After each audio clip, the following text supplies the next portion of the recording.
Mee amma barraan baatutti yoo naqa qabaadhe barraan baatu wanti kun amma barraan baatutti. Assalaamu alaykum warahmatullahi wabarakatuh. Akkam jirtu hordoftoota keenya fi daawwattoota keenya nagaa rabbi isinirraa jiraatu jira hangidanis isinii dhufe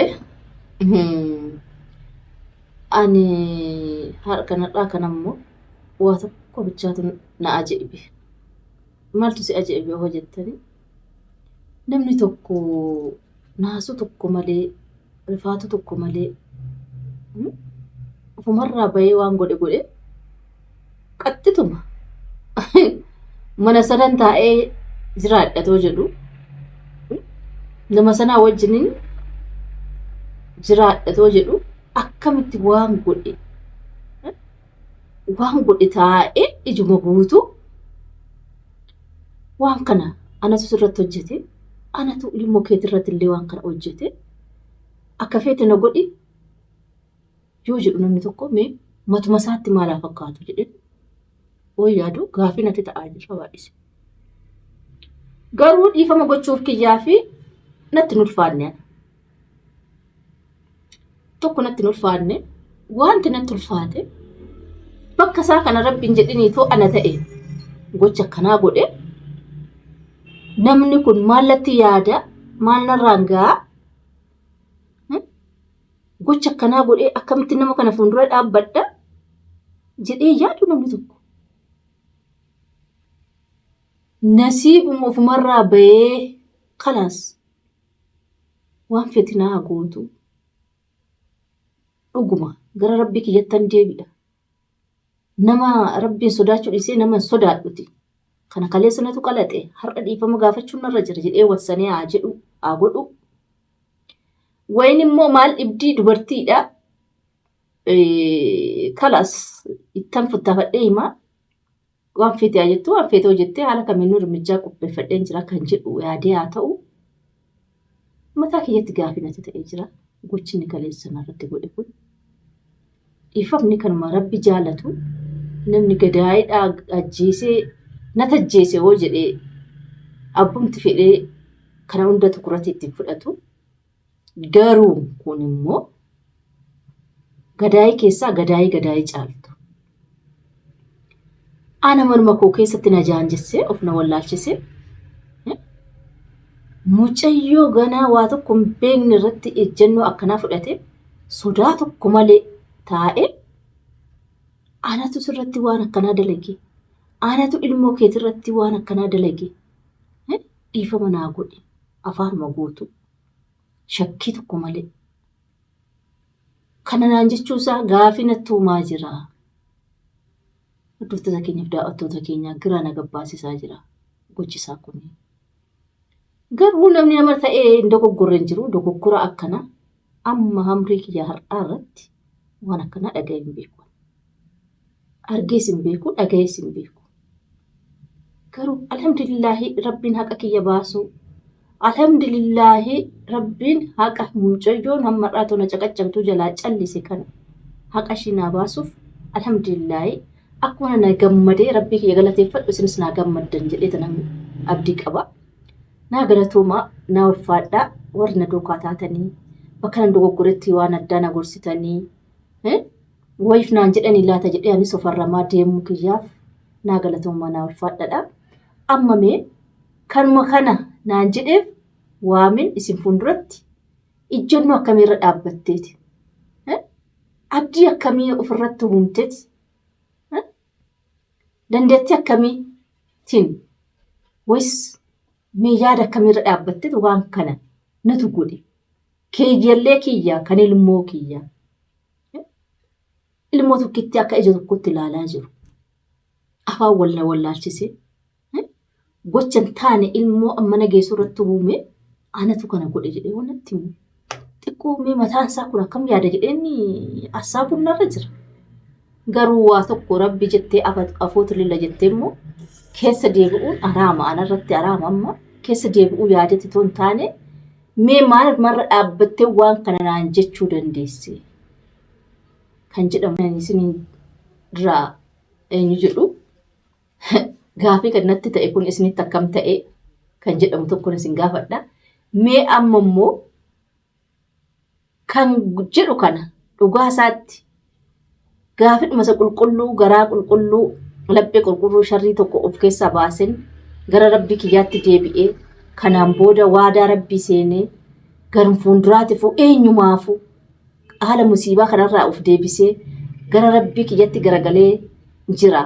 Kanaafini yoon du'ellee yoon jiraadhellee waan kanarraa rabbii akka nijaanaa baasu hamriin har'a taatee boru taatee hin beeku kan ofirraa hiquufanii itoon ofirraa dhiqne gara rabbitti deebi'uu hin danda'u jechaafanii yoo jedhes muudii addaatiif assaabee akka kunoo mucaan asii bahe kun akka irraa dhiifama na gaafatee akka bariituu bakka nan ciisutti billaa mormarra na godhee waan manni qabu funaannatee bahee itoon na laatti dhufuu baate manni duwwaana ta'e mucoollee fudhatee bahee oole. Raajuun jechaadha. Yoo akka sanaa muudiidhaafis ta'e yoo isuma kan rabbiitiifis ta'e mee isin fuulduratti waamee gaafadhaa waan naan jedhu walumaan dhageenya na wajjiniin tura amma dhuma sagantaa kiyyaatti isin jedha galatoomaa tura. Kottu waan asi gaafadhu hin qabu. Anagati akkam filan gaafate? Alhamdulillah rabbil alamin. Naguma gaafate? Naguma kottu. Entah. Taa'ee. Ish.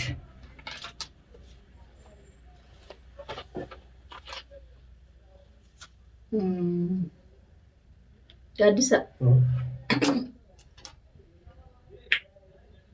Yaa Rabbi haqarra nu oolche. Waan isi gaafachuu barbaada. Tu jira. Maali yoo jette? Gaafii kaleessa na gaafatte dhiifama kaleessa na kadhatte sun ati of keessaa baate sodaa tokko malee fuuldura kiyya teessee kan natti gootuu miti sitti godhe jettee na himtuu miti kan mucoo ammana geessu akkanatti roo yeeshii sila badii oole kan tutti maalirra dhaabbatteeti qoy waan kana afaan guuttee fuuldura kiyya dhaabbattee ilmoo keetti kana godhe. Kanaan jechuu dandeesse ittoolee bulee gaafii natti ta'aa jira. Gaafiin kuni mee sitti akkam fakkaata? Itoo wanti kun namni waan akkanaa sitti kassatee morma kee keessatti ati mee yaada akkamiitu si keessatti uumama? Argadisee maal si fakkaata? Nama ta'ee namni hin doongoru hin jiru. Namni ta'ee banii aadam ta'ee namni hin doongoru hin jiru. Rabbiilleen nu dhaamee jira. Aduwwii qabdanii aduwwiin keessan shayxaanaa isin dongorsiisaa isin dongorsiisaa immoo kara ibiddaa kara azaabaa kara jahannamii sun oofaa ofirraa eegaa nu jedhee rabbiin ala malee. Ani ni dongore ni dongore dhibbarra dhibbatti. Yakka dalage yakka guddaa waan namni namarratti hin dalane dalage dhugaadha. Garuu arasi dhoysee arasi sodaadhee si dhoysee borfuula rabbii kamti dhaabbata. Arra addunyaa kun akiraa bara. Namni kun haga bubbulullee bulu guyyaa du'uun beeku bor ta'uu iftaan ta'uu waggaa kana ta'uu waggaa dhufu ta'uu hin beeku. Namni waan dalagu keessatti rabbii fi sodaatuun dhaabbatee of laaluun idaa dongoratti jira idaa baddatti jira jedhee dhaabbatee of laaluun dirqama namaati. Namni dhaabbatee of ilaalle waan godhu keessatti namaa miti. Namni ammallee dongora ofii beekee badii ofii beekee idaa bira dhibbatti badii gubbaa jira jallina gubbaa jira eetiin agartee yoo gara rabbii fi hin deebine namni sun ilaa xumuraa badii maaloo itti fufe baay'ee rakkoodha. Dhugaa dubbachuuf anam kalee galgala wayita akkasii booyyisitti himsan inuma ati dhiifama naa gootaa xiqqoomallee qalbii tee keessa jaalle kalaas waan feete naa gootu rabbii walirra haadha gaaddiseeti wal lolu wayyaa isiin hoo jabaatte anuma fanniifti anuma tumsiifti anuma hiisifti anuma ajjeefti yoo guddatte kanu sanii ol wanni isiin nagootu hin jiru ibidda qabaattee jahannam qabaattee itti na darbitu kalaas kan jedhu agartee dhibbarraa dhibbatti jala sararee dirqama dhugaa tana baasuu qaba. Himuu qabaa jedheetiin akkasitti dhoose jechuudha. Osoo agartee osoo qaanfadhu osoo sodaatu Osoo agartee waamee agartee akka malee fuuluma kee dura taa'ee akkasitti si yaamee sitti dubbachuu keessanii baay'ee akka malee na ulfaatee ture. Garuu wanni godhan hin jiru. Siif galame yaada gaadise. Hamma ammaatti an fuula kee keessa si ilaaluun baay'ee tokko na ulfaata. Maaliif gochi an godhe gochaa miti dhugaadha. Osoo si qofa irrattuu godhe mucayyoo ta'etti irratti illee. Akkanatti ulfaate kan. Maali. Ana mataa kiyyatum na ajjeefti illee rabbiin sodaachuu baatte aadde. Sirri. Garuu mucoo ganaa waa tokko hin argine mucayyoo ganaa lafaa baatu daa'imummaadhaan waan argite tokko ofirra deebitee yaaduu hin dandeenye. Wanti dhufe afundurumatti dubbattu fi wareegarraan geessu akkamitti ati amma kana geechaa yaaddee qoy ijoollummaa takkan godha haatu kun narra gaallee ta'aa jirtiiti balleessus dhiisus ishiin waan sammuun bilchaateef narra darbaa jirti ishiin kun immoo ijoollummaa takkan godha jettee ofirra yaaddee bira darbuu dadhabdeeti amma ishiin kana hunda taatu yoo ijji kee argu akkatu jette boruu ruin har'a baatee boru baatee beeknu nasiiba oofamaa jirraati tola rabbiitiin akka waan hamrii of harkaa qabnu tokko nutti fakkaatti yoo fayyaa qabnu fi harkaa waa qabnu qabeenya boru yoo inni ishii humna keetiin hojjettee argattu kanaa wayin humna kee rabbi qabuu danda'a aafiyaa kee qabnaan ishiin humna hojjettee argattu kun hin nafti qabeenya kan tuula jettee birmadu ammana geessu agulitti qaxxabta anillee ani kanatu xiqqoo sammuu kiyyatti gaafii na ta'e. Na fakkaate. Ijoollummaan itoo sitti jiraatte ijoollummaa akkam godhe jedhamu. Yoo ijoollummaa maasha Allah bira tarree. Akkamitti waan akkanaa uumtaa natti gaafii ta'e. Mucayyoon amma ammumallee taanaan kaleessa akkamitti dhiifama goota fi nama kanaayii namni kun ijoollummaan qabuuti. Itti yaadeetuma itoo dararamtuu rigitti kufte waa tokko taate. Maa sababa maalii kana taateen jedha. Anis itoon akkasitti dheengadda akkasitti akkana dhukkubeen daftanii na yaaluu baatte. Haay anis kuteen jira. Nama ruhii nama lamaatti zaatu gaade rabbiif tarrafnee jirra malee akkamitti dhiifama goota fi naan jette sirriidha dhugaadha bakka kanatti. Garuu immoo akka keetii fi dhiifama namatti gabbu. Kana jecha jiran. Amma ibsu jemmara armee margochuu malsiisteeti. Gaafitteen jira qoy. Armee maal gaafachiisu deebii gaarii siin deebisu. Akka hojii keetiitiif anuu narri fadhe kaleessa. Bakka kee bu'ee kan narratti gochi godhamee anaa miti. Silaa anatu loluu qaba. Loluu dhiisitii bishaanan ta'e. Bakka kee buusee duraanis dhagee mucoon naas raddaate jedhee si gaafannaan waan biraan nattaasofta irraa dabsite. Mee amma abbaarraan baatutti yoo naqa qabaadhe abbaarraan haa baatu wanti kun amma abbaarraan baatutti ilma nobsa jedhee nuuf qaba. Garuu sumarraa baate wanti kun rabbitti yoo afte rabbiin haqa akkanumatti cuunfee baasee fuuldura okeetti si ibsa rabbiin. Rabbiin kana naa ibsee galanni isaa ga'u jedhee gammachuun tokko natti dhaga'ame. Akka tokkoon immoo rifaatu akkamiin natti dhaga'ame. Akkana ni dubartii ta'ee mana jiru na beeketi. Waan godhe na wajjin itoo nyaatu dhuguu haadha deebisee anatti hima. Niqatii hammam naa qabin. Maal fiddii dhalaadhaa maal fiddii dachaa dhala dhaabbateeti immoo. Namni kun akkamitti waan kana naan jedhe. Mataa koo bulu maraan bule mataa kiyyaa. Mataa koo na nyaataa bulu.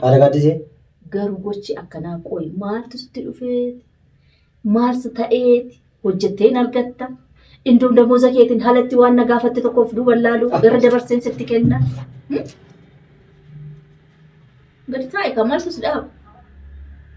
Dubbiteetu bara nyaataa argati. Kana hunda keessa ceetee. Dubbachuuf dubbiteetu bara nyaata. Aanallee on balleesse anatti of faraddee ana faan fetee boote aadiidha. Garuu mucayyoo kana cirakutii na gochuu. Itti gaadu. Jennu akkamiitu sitti dhaga'amee kan isin jedhu si gaafachaa jira. Armee jemmar namichi kun gaarii waan xiqqamaa si deebisu tokko hin jiru fakkeeffachaa jira armee. Qooy. Magaadisee ani hedduu galatoomii siin jedha. Galanni kee dachaa haa ta'u jaannata rabbii haa ta'u.